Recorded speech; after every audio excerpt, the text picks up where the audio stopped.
118వ కీర్తన 25వ వచనం మనం చదువుకుందాం.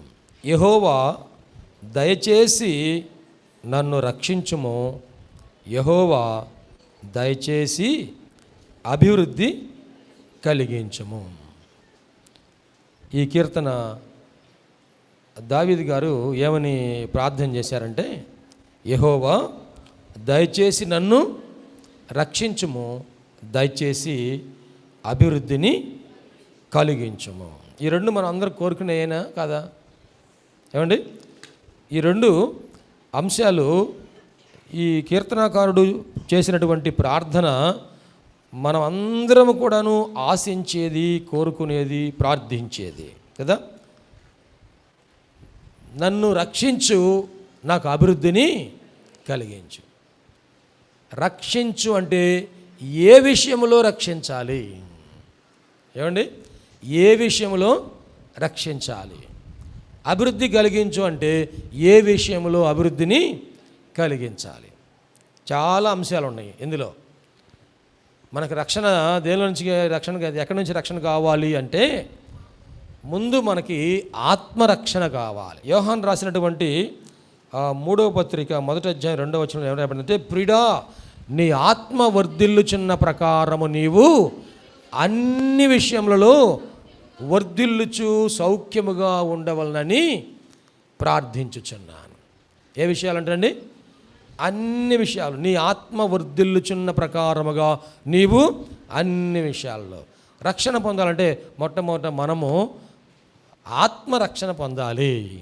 ప్రియ దేవుని బిడ్డలారా, మనము దేవుడు ఎలా సృష్టించాడు అంటే, బయటకు కనబడుతున్నదేమో ఈ దేహం, శరీరం, దీని లోపల జీవాన్ని ఉంచాడు, ప్రాణాన్ని.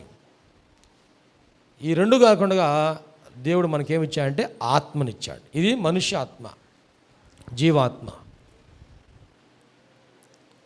ఈ లోకం యాత్ర మనం ముగిసిన తర్వాత ఈ మన్నైన శరీరం మరలా వెనుకటి వలె మంటిలోనికి చేరిపోతుంది. కానీ ఆత్మ దాన్ని దయచేసిన దేవుని దగ్గరికి చేర్చబడుతుంది.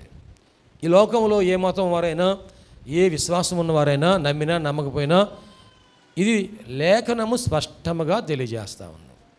యేసుప్రభు వారు అన్నారు, భూమి ఆకాశము గతించినా గతించును, కానీ నా మాటలు సున్నా కానీ పొళ్ళు కానీ ఏది కూడాను అది గతించదు, అది నెరవేరుతుంది. యేసుప్రభు వారు నేనే మార్గమును సత్యమును, నేనే సత్యం. అబద్ధానికి జనకుడు ఎవరు? సైతాను. అబద్ధికుడు ఎవరు? సైతాను. కానీ యేసుప్రభు వారు సత్యస్వరూపి. ఆయన పంపించినటువంటి పరిశుద్ధాత్మ సర్వసత్యములోనికి మనలను నడిపిస్తారు. ప్రియ దేవుని బిడ్డలారా, పేతురు గారు రాసిన మొదటి పత్రిక 1వ అధ్యాయము 9వ వచనం చూడండి దయచేసి. పేతురు గారు రాసిన మొదటి పత్రిక 1వ అధ్యాయము 9వ వచనంలో, మీరు ఆయనను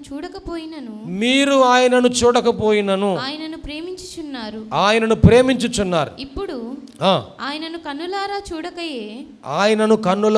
చూడకయే విశ్వసించుచు మీ విశ్వాసమునకు ఫలమును అనగా ఆత్మరక్షణను పొందుచు చెప్పనసఖ్యమును మహిమాయుక్తమునైన సంతోషము గలవారై ఆనందించుచున్నారు. దేవునికి స్తోత్రం చేద్దామండి. హల్లెలూయా. మీరు ఇప్పుడు ఆత్మరక్షణ పొందుతున్నారు. ఎలాగునా?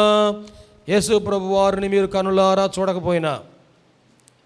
ఓ సంఘమా, ఆయన పేతురు గారు దైవజనుడు, మేమైతే యేసుని చూసాం.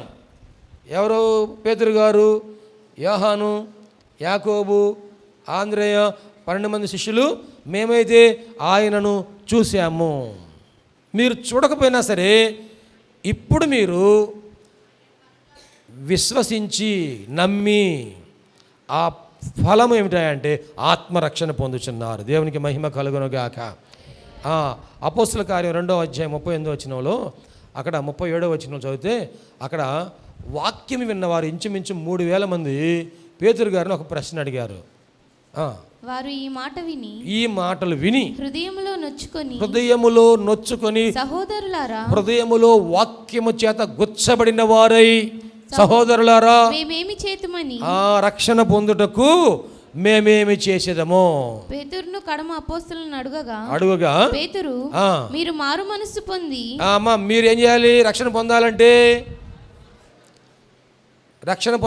ఏం చేయాలి? మీరు మారు మనసు పొంది పాపక్షమాపణ నిమిత్తము ప్రతివారు యేసుక్రీస్తు నామమున బాప్తిస్మం పొందండి. అప్పుడు మీరు పరిశుద్ధాత్మ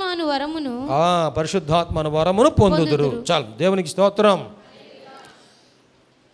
పేతురు గారు మేడగది మీద నుండి దేవుని వాక్యాన్ని, సంఘ చరిత్రలో మొట్టమొదటి సందేశాన్ని ఒక విద్య లేని పామరుడైనటువంటి పేతురు గారిని దేవుడు ఉపయోగించుకొని ఆ సందేశం చెప్పించాడు. ఎప్పుడైతే పేతురు గారు వాక్యం చెప్పారో చూడండి, దేవుడు ఎవరిని వాడుకుంటున్నాడంటే వాక్యము బోధించడానికి, ఒక వక్తగా ప్రవక్తగా ప్రజల ముందు నిలబడటానికి ఒక విద్య లేని పామరుని దేవుడు వాడుకుంటా ఉన్నాడు. ఈ రోజున నీకు ఏ అర్హత లేకపోయినా, ఏ యోగ్యత లేకపోయినా దేవుడు నీ ఎడల ఎటువంటి కనికరం గలవాడై ఉన్నాడంటే, ఎటువంటి కృప చూపించేవాడుగా ఉన్నాడంటే, నీకు ఏ విషయంలో యోగ్యత లేదో, ఏ విషయంలో నీకు అర్హత లేదో ఆ విషయంలోనే దేవుడు నిన్ను అత్యధికముగా హెచ్చించేవాడుగా ఉన్నాడు. దేవునికి మహిమ కలుగునగాక. చూడండి, వాక్యం బోధించడానికి దేవుడు సేవకులను ఎన్నుకున్నాడు. ఎవరిని ఎన్నుకున్నాడంటే చేపలు పట్టే జాలరులను మనుషులను పట్టే జాలరులుగా మార్చివేశాడు. పేతురు, ఆంద్రేయ ఇద్దరు అన్నదమ్ములు, యాకోబు, యోహాను ఇద్దరు అన్నదమ్ములు. వాళ్ళిద్దరు అన్నదమ్ములు, వీళ్ళిద్దరు అన్నదమ్ములు నలుగురు కూడా ఏం చేశారంట? చేపలు పట్టేవారంట. దేవునికి మహిమ కలుగునుగాక. ఏమండి, దేవుడు అటువంటి అయోగ్యులైన వారు, ఎన్నిక లేని వారు, ఘనహీనులు, లోకము లెక్క చేయని వారిని దేవుడు ఎన్నుకొని తన సేవలో వాడుకుంటా ఉన్నాడు. దేవునికి మహిమ కలుగునుగాక. బాగా చదువుకున్న వాళ్ళేమో వాక్యం చెప్పలేకపోతున్నారు. డిగ్రీల మీద డిగ్రీలు, ఏం చదువులు లేని వాళ్ళేమో ఎగిరి వాక్యం చెబుతున్నారు. దేవునికి మహిమ కలుగునుగాక. ఈ అభిషేకం ఎవరిస్తున్నారు? దేవుడు ఇస్తున్నాడు. దేవునికి స్తోత్రం.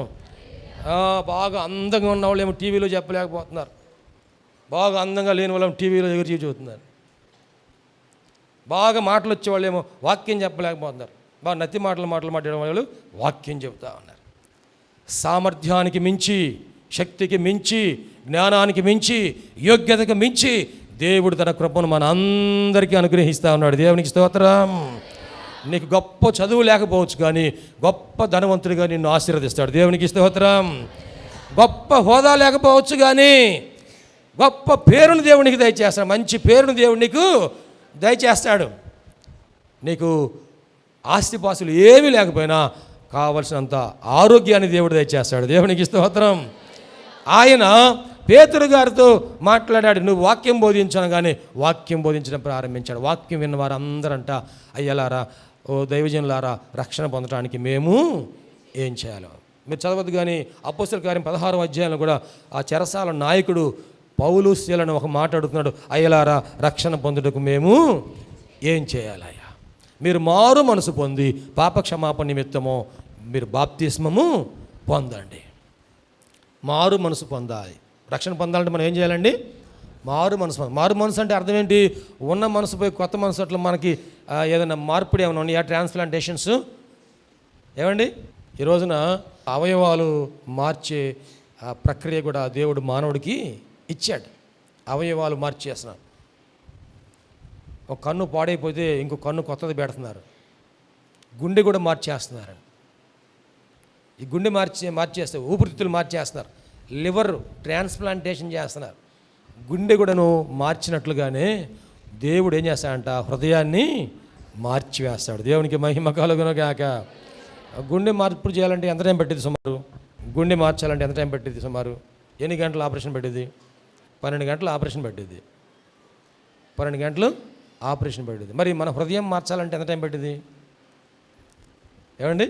హృదయాన్ని, పాత హృదయం, రోత హృదయం, మరి దోషపూరితమైన పాపములతో నింపబడిన ఈ హృదయాన్ని తీసివేసి శుద్ధ హృదయాన్ని దేవుడు ఇందులో పెట్టాలంటే ఎంత టైం పట్టిందంటే ఆయన తన పరిశుద్ధ రక్తమును సిలువలో చెందించారు గనక ఆ రక్తములో కడగబడితే చాలు ఏ హృదయమైనా నూతన హృదయముగా అది మార్చబడుతుంది. దేవునికి మహిమ కలుగునుగాక. పాప క్షమాపణ, మనము మారు మనసు, పాప ప్రియ సహోదరి సహోదర, ఇంకా మీ జీవితంలో ఈ అనుభవాన్ని కలిగి ఉండకపోతే ఈరోజే నేడే రక్షణ దినం, ఈరోజే మిక్కిలి అనుకూలమైన సమయం, నేడే ఇదే మిక్కిలి అనుకూలమైన సమయం. ఇంకా మనం వాయిదా వేసుకునే అవసరం ఏమీ లేదు కదండి. ఎంత త్వరగా మనము రక్షణ పొందితే అంత శ్రేయస్కరం మనకి. అదేదో కొత్తగా బట్టల షాప్ పెట్టారంట, 5 అంతస్తుల బిల్డింగ్ అంట, ఒక చీర కొంటే ఇంకో చీర ఫ్రీ ఇస్తున్నారా అంటే చెప్పకుండా ఉంటావా? ఉండాలేనయ్యా. ఏమా నువ్వు చెప్పకుండా ఉంటావా? ఓ అసలు ఫోన్ మీద ఫోన్ ఎంతమందికి చెబుతావు? అసలు నేనేం వస్తానంటే వాళ్ళని మోటివేషన్ చేసి ఒక సిద్ధపరిచి వాళ్ళ డబ్బులు వదిలిచిన దాకా నువ్వు ఊరుకోవు కదా. అసలు దానికంటే కూడాను మిక్కిలి శ్రేష్టమైంది ఈ రక్షణ. ఇది ఎక్కడా దొరికేది కాదు. యేసు నామములోనే, ఈ నామముననే మీరు రక్షించబడతారు. లోకంలో చాలా నామాలు ఉన్నాయి, ఏ నామములో కూడా రక్షణ లేదు కదండి. ఇదిగో ఆకాశము క్రింద భూమి మీద ఉన్నటువంటి ఈ నామం వలననే పేతురు గారు, అపోస్తలులు అందరూ కూడా బలంగా సాక్ష్యం ఇచ్చారు. ఈ నామముననే మీరు రక్షణ పొందేదారు. రక్షణ ఆనందం పొందిన వారికి హృదయం ఎంత సంతోషంగా ఉంటుందంటే, అసలు ఈ భూలోకంలో ఉన్నవి అన్నీ ఉన్నా లేకున్నా సరే అంత గొప్ప సంతోషం ఉంటుందండి, అంత గొప్ప ఆనందం అనుభవిస్తారు. ఉదాహరణకి యోబు గారు గొప్ప ధనవంతుడు, అన్నీ పోయినాయి, కానీ రక్షణ ఆనందం మాత్రం పోలా. దేవునికి మహిమ కలుగునుగాక. ఆ మనసులో ఉన్న విశ్వాసము పోలా, మనసులో ఉన్న భక్తి పోలేదు. ఏంటి అన్నీ పోయినాయి కదా.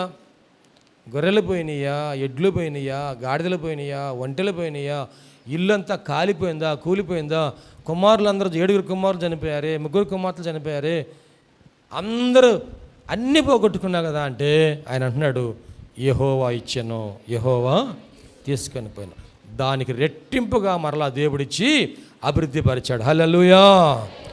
మనం రక్షణ పొందాలి ప్రియ దేవుని బిడ్డలారా. ఈ రక్షణ పొందితే ఆయన మనలను ఆశీర్వదించే దేవుడు, ఆయన మనకు తోడుగా ఉండే దేవుడు, జీవగ్రంథములో ఆయన మన పేరుని రాసిన దేవుడు. దేవునికి మహిమ కలుగునుగాక. పేతురు గారు రాసిన మొదటి పత్రికలోనే 1వ అధ్యాయం 4వ వచనంలో చూడండి దయచేసి. 1వ అధ్యాయము 4వ వచనంలో చూడండి దయచేసి. మన ప్రభువు యేసుక్రీస్తు తండ్రి అయిన దేవుడు స్తుతింపబడును గాక. మృతులలో నుండి యేసుక్రీస్తు తిరిగి లేచుట వలన జీవంతో కూడిన నిరీక్షణ మనకు కలుగునట్లు, అనగా అక్షయమైనదియు నిర్మలమైనదియు వాడబారనిదియునైన స్వాస్థ్యము మనకు కలుగునట్లు ఆయన తన విశేష కనికరము చొప్పున మనలను మరలా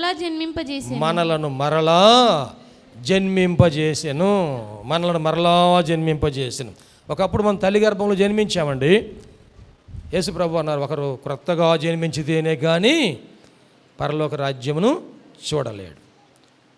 నీటి మూలముగాను ఆత్మ మూలముగాను జన్మించితేనే కానీ పరలోక రాజ్యములో ప్రవేశింపలేడు. అంటే పరలోక రాజ్యంలో మనం ప్రవేశించాలంటే ఏం చేయాలంటండి? క్రొత్తగా జన్మించాలి. ప్రభు మనకేం చేశాడంట? తన విశేషమైన కనికరము చొప్పున పునర్జన్మ సంబంధమైన స్నానము ద్వారా, ఈ స్నానం అనేది దేనికి సూచనగా ఉందంటే బాప్తిస్మానికి సూచనగా ఉంది. మన పితరులందరూ కూడా మోషేను బట్టి మేఘములోను సముద్రములోను వారు బాప్తిస్మము పొందిరి. ఇశ్రాయేలు కూడా బాప్తిసం పొందారంట. ఎక్కడ పొందారంట? సముద్రములో బాప్తిసం పొందారు కదండి. మనం ఒక్కొక్కరం పోయి బాప్తిసం పొందుతున్నాం. 2011వ సంవత్సరంలో మన సంఘములో నుండి ఒకే రోజున 36 మంది ఆ బుడంపాడు కాలువలో బాప్తిసం పొందారు. దేవునికి మహిమ కలుగునుగాక.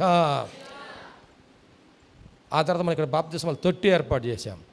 ఆ తొట్టిలో ఎవరు సిద్ధపడితే వారు బాప్తిసం పొందుతున్నారు. కానీ ఇశ్రాయేలు అందరూ కూడా ఇంచుమించు వారు 40 లక్షల మంది ఎర్ర సముద్రములో పడి వస్తూ ఉన్నారంట. ఎడం వైపున నీళ్లు గోడలాగున్నాయి, కుడివైపున నీళ్లు గోడలాగున్నాయి, పైనేమో మేఘస్తంభం ఉన్నది, అగ్నిస్తంభం ఉన్నది. ఇప్పుడు వారు ఎక్కడి నుంచి వస్తున్నారా అంటే సముద్రములో నుండి వస్తున్నట్టుగా కనపడతా ఉన్నారు. సాదృశ్యముగా సముద్రములో బాప్తిసం పొందారు. ఓడలో బాప్తిసం పొందిన వారు ఎవరు? నోహ కుటుంబం వారు కదండి. ఆ ఓడ క్రింద నీళ్లు ఉన్నాయి, ఓడ ప్రక్కన నీళ్లు ఉన్నాయి, ఓడ పైన నీళ్లు వర్షం కురుస్తూనే ఉంది. ఎటువంటి వర్షం అది? అసలు ఒక జల్లు పడిపోయినట్టు కాదండి. వర్షము ఎన్ని రోజులు పడింది? 40 దినములు. ఆ రోజున దేవుడు ఏం చేశాడంటే ఆకాశపు తూములను విప్పేశాడంట అండి. ఇక పైకి చూసే అవకాశం కూడా లేదు, అంత వర్షం. ఇప్పుడు వీరందరూ ఎక్కడ ఉన్నారా అంటే ఓడలో ఉన్నారు, కానీ ఓడ ఎక్కడ ఉందా అంటే నీళ్ళలో ఉండిపోయింది. వీరందరూ ఆ రక్షణ సాదృశ్యంగా ఉన్న ఆ ఓడలో ఉన్నారు. వారందరూ 8 మంది రక్షణ పొందారు. దేవునికి మహిమ కలుగును గాక. ఆ నోవహు కుటుంబం వలె మన కుటుంబం అంతా కూడా బాప్తిసం పొందితే ఎంత ఆశీర్వాదమో. దేవునికి మహిమ కలుగును గాక. మన కుటుంబంలో దయచేసి ఒక్కరు విడువబడినా, ఒక్కరు బాప్తిసం పొందకపోయినా, లోతు కుటుంబం అంతా బయలుదేరారు కదండి. రక్షించబడాలి, ఇదిగో ప్రాణాపాయం నుంచి రక్షించబడాలి, ప్రాణాలు కాపాడుకోవాలి. దేవదూతలు అంటున్నారు, లోతు, నీవు, నీ భార్య, నీ కుమార్తెలు మీ ప్రాణము దక్కించుకున్నట్లుగా ఈ ఊరు విడిచేసి, ఇదిగో సొదొమ గొమొర్రా ఈ పట్టణాలు విడిచివేసి, ఇదిగో అక్కడ ఉన్నటువంటి ఆ ప్రాంతానికి మీరు వెళ్ళండి అంటే ఆయన అంటున్నాడు, మేము అయ్యలారా ఆ కొండ దగ్గరికి వెళ్తాను, ఆ చిన్న కొండ దగ్గరికి నేను వెళ్తాను అంటే, సరే మీరు అక్కడికి వెళ్తే మీ ప్రాణాలు కాపాడబడతాయి, లేకపోతే ఆకాశం నుండి అగ్ని గంధకాలు కురుస్తూ ఉన్నాయి. ఈ పట్టణం అంతా ఏమైపోయింది? కాలిపోయిద్ది, నాశనమైంది. పట్టణం కాలిపోతే పట్టణంలో ఉన్నవారు ఉంటారా? ఏమండి, మీరందరూ కూడా ఏమైపోతారు? ఈ పట్టణంలో ఉన్నవారందరూ కూడా పాపములో మునిగి తేలుతూ ఉన్నారు. వావి వరసలు లేకుండా వారు సహజాతీతమైనటువంటి కార్యాలు చేస్తున్నారంట, అసహ్యమైన కార్యాలు చేస్తున్నారంట. ఆ పట్టణములో ఉన్న పాపము ఘోరము దేవుని దగ్గరికి చేరిందంట.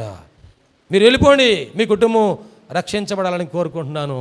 మీకోసము ఇదిగో అబ్రహాము ప్రార్థన చేస్తూ ఉన్నాడు. మీ కుటుంబం అంతా కాపాడబడాలి, వెళ్ళండి, మీ ప్రాణాలు దక్కించుకున్నట్లుగా మీరు వెనుదిరిగి చూడకుండా ముందుకి వెళ్ళండి. అప్పుడు లోతు, ఆయన భార్య, ఆయన 2 కుమార్తెలు. నేను అనుకుంటున్నాను 4 చేతులు పట్టుకొని నడుస్తున్నారు ఏమో కదా. 2 ముందు 2 వెనకాల ఉంటే ముందున్న వాళ్ళు వెనక వైపు చూస్తుంటారు కదా. కానీ 4 చేతులు పట్టుకొని నడుస్తూ ఉంటే అడుగులు ముందుకు పడుతున్నాయి, లోతు భార్య ఆలోచనలు వెనక్కి వెళ్తూ ఉన్నాయి. ఆ మనసు అంతా దేని మీద ఉందండి? ఆ పట్టణం మీదే ఉంది, ఆ ఇంటి మీదే ఉంది, ఆ ఇంట్లో ఉన్న వాటి మీదే ఉంది, ఆ పట్టణంలో ఉన్న వారి సహవాసంలోనే ఉంది. అప్పటికి వారు ఏం చేశారంట? తమ కుమార్తెలకు వివాహ సంబంధాలు మాట్లాడారంట. వివాహ సంబంధాలు మాట్లాడి వివాహము ఏర్పాటు చేసుకున్నారంట. దేవుడు తన దూతలతో మాట్లాడుతూ ఉన్నాడు, అయ్యా లోతు, మీకు కాబోయే అల్లులను కూడా నువ్వు బయటికి తీసుకురా, రక్షించబడతారు. దేవునికి మహిమ కలుగును గాక. ఏమండి, మనం రక్షణ పొందితే దేవుడు రక్షణ ఎవరికి ఇస్తాడంట? మన కుటుంబానికి కాదు, మన కుమార్తెలకే కాదు, మన అల్లుళ్ళకు కూడా దేవుడు రక్షణ ఇస్తాడని కోరుతున్నాడు. దేవునికి మహిమ కలుగును గాక. మన కుమారులకే కాదు, మన కోడళ్ళకు కూడా దేవుడు రక్షణ ఇవ్వాలని ఆశపడుతున్నాడు. దేవునికి స్తోత్రం. మన మనవాళ్ళకు కూడా రక్షణ ఇవ్వాలని కోరుకుంటున్నాడు. మన మనవరాండ్రకు కూడా రక్షణ ఇవ్వాలనుకుంటున్నాడు. మీ సమీపస్తులకు, మీ దూరస్తులకు అందరికీ ఈ వాగ్దానము. దేవునికి మహిమ కలుగును గాక. హల్లెలూయా. ఇక్కడ లోతు భార్య వెనుదిరిగి చూసిందంట. ఆ కుటుంబంలో 4 బయలుదేరారు, 4లో ఒక్కరు వెనుక తిరిగి చూశారు, 3 ముందుకి నడిచారు. ఒక వ్యక్తి విడువబడింది, ఒక్క వ్యక్తి, ఆ తల్లి ఉప్పు స్తంభముగా మారిపోయింది. The pillar of salt. ఇశ్రాయేలు మీదనేమో ద పిల్లర్ ఆఫ్ ఫైర్, అగ్ని స్తంభం నిలబడింది. ఇదిగో ఈమె జీవితంలో ఆమె ఎలాగ మారిపోయిందంటండి? ఒక ఉప్పు స్తంభముగా మారిపోయింది. లోతు ఎంత బాధపడి ఉంటాడో కదా. ఏమండి, ఇంతకాలము నీతో నేను కాపురం చేశాను, ఎన్నిసార్లు నీకు చెప్పినా కానీ ఎందుకు నీకు నిర్లక్ష్యము? కొన్నిసార్లు చెబుతూ ఉంటారు కదా భర్తలు భార్యలతో, నేను పడుకునే ముందు సిలిండర్ ఆపమని చెప్తున్నాను రోజు నీకు, ఎప్పుడు గ్యాస్ వాసన వచ్చినప్పుడు చెబుతుంటారు కానీ కదా, గ్యాస్ ఒక పొరపాటున ఇప్పుడు లీక్ అయ్యి వాసన వస్తుంటే అప్పుడు భర్త అంటుంటాడు, నీకు రోజు చెబుతుందన్నా సిలిండర్ ఆపేసావా, ఆపలేదా? ఆపేశానులే, నువ్వు పనుకోరాదు, గేట్ వేసావా, తాళం వేసావా, గొళ్ళెం పెట్టావా, ఎన్నిడికెందుకు? ఇంకెక్కువ పడితే రివర్స్ అవుతారు వీళ్ళు. ఏ మాట అయినా భర్త చెప్పిన మాట మంచి మాట అయినప్పుడు భార్య పాటిస్తే అది ఎంతో క్షేమాభివృద్ధి కలిగిస్తుంది. దేవునికి స్తోత్రం, హల్లెలూయా. ఇక్కడ ఆమె పాటించకపోవటం వల్ల, భర్త చెప్పిన మాట కాదు, ఎవరు చెప్పిన మాట ఇది? దేవదూతలు చెప్పిన మాట పాటించకపోవటం వల్ల తన జీవితాన్ని కోల్పోయింది. రక్షణ పొందడానికి అందరం ఆశపడుతున్నాం, ప్రార్థన చేస్తున్నాం, ప్రయత్నం చేస్తున్నాం. ఎన్నోసార్లు దేవుడు హెచ్చరిస్తూ ఉన్నాడు. కొన్ని కుటుంబాల్లో భార్యలు విడిపడుతూ ఉన్నారు, కొన్ని కుటుంబాల్లో భర్తలు విడిపడుతూ ఉన్నారు, కొన్ని కుటుంబాల్లో కుమారులు విడిపడుతూ ఉన్నారు, కొన్ని కుటుంబాల్లో అల్లుళ్ళు విడిపడుతూ ఉన్నారు. ప్రియ దేవుని బిడ్డలారా, మనం ఒకసారి మరలా జ్ఞాపకం చేసుకోవాల్సిన సమయం ఇది. ప్రతి కుటుంబము రక్షణ పొందాలని దేవుడు కోరుకుంటున్నాడు. ప్రతి మనుషుడు రక్షణ పొందాలి. తిమోతి రాసిన పత్రికలు చదవద్దు కానీ అక్కడ పౌలు గారు అంటారు, మనుషులందరూ రక్షణ పొంది సత్యమును గురించిన అనుభవ జ్ఞానము కలిగి ఉండవాలని దేవుడు ఇచ్చయించుచున్నాడు. మనందరూ రక్షణ పొందాలి, సత్యమును గురించి అనుభవ జ్ఞానం కలిగి ఉండాలి.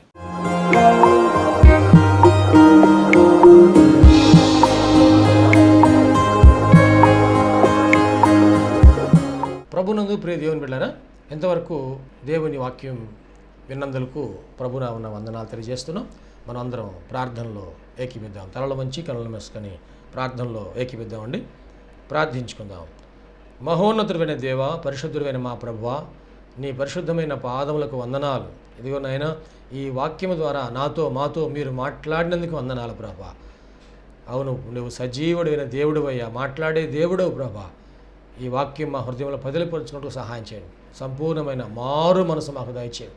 పాప క్షమాపణ అనుభవం మాకు దయచేయండి. రక్షణ ఆనందం మాకు దయచేయండి ప్రభువా.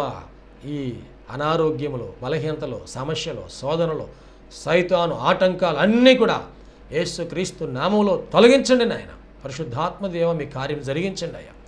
మీరు మాకు తోడుగా ఉండి దీవించండి. మమ్మల్ని, మా కుటుంబం జ్ఞాపకం చేసుకోండి. మా బిడ్డలు మీరు ఆశీర్వదించండి ప్రభువా. మా కుటుంబంలో రక్షణ ఆనందం సంపూర్ణంగా దయచేయండి. ఎటువంటి అవసరాలని మీకు తెలుసునైనా ప్రతి అవసరతలో కూడా మాకు సహాయం దయచేయండి.